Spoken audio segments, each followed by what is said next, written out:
Le début de l'année 2025 est marqué par un discours inspirant du président de la CAPACI, Coalition des associations de conducteurs professionnels de Côte d'Ivoire. Moment fort qui a permis de faire le bilan des réalisations de l'année 2024 et d'énoncer des perspectives ambitieuses pour l'avenir des conducteurs ivoiriens. Dans ce vœu, Yacouba Koulibaly a souhaité santé et prospérité pour tous les conducteurs ainsi que leurs familles. En ce début d'année, je vous souhaite tous une bonne heureuse année.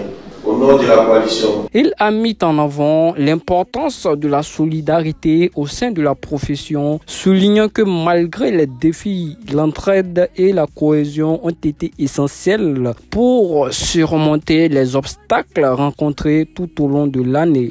Aujourd'hui, nous avons décidé de prendre à bras le corps notre destin et le destin de tous les conducteurs professionnels de Côte d'Ivoire.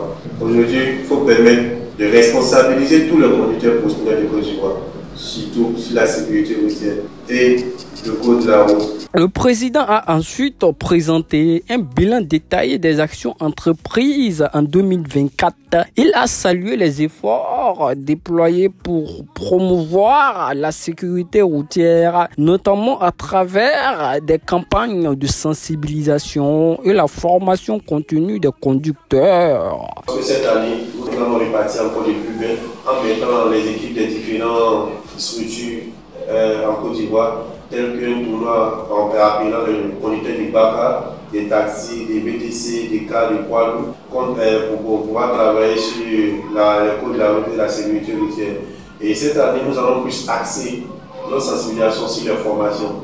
Nous allons permettre à tous les conducteurs de suivre des formations et nous aussi qui ont déjà suivi d'avoir des renforcements des capacités. Les infrastructures routières, un enjeu majeur pour le secteur, ont également été au cœur de ses préoccupations. Il a souligné la nécessité d'améliorer ces infrastructures et d'assurer une régulation efficace du secteur du transport. Ici pour remercier le président de la République, son Excellence Alassane Ouattara, le Premier ministre Dédé Mandé, le ministre gouverneur du district autonome d'Abidjan, le M. Sissi Boimba-Goungo, le ministre des Transports, les responsables de l'OSEC qui nous accompagnent jour et nuit.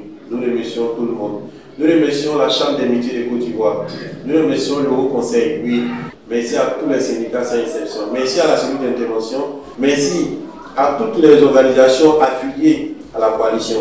À toutes ces personnes qui nous accompagnent dans cette mission d'ordre. Soulignons que ce discours prometteur est sans aucun doute jeté les bases d'une année 2025 riche en projets et en engagements.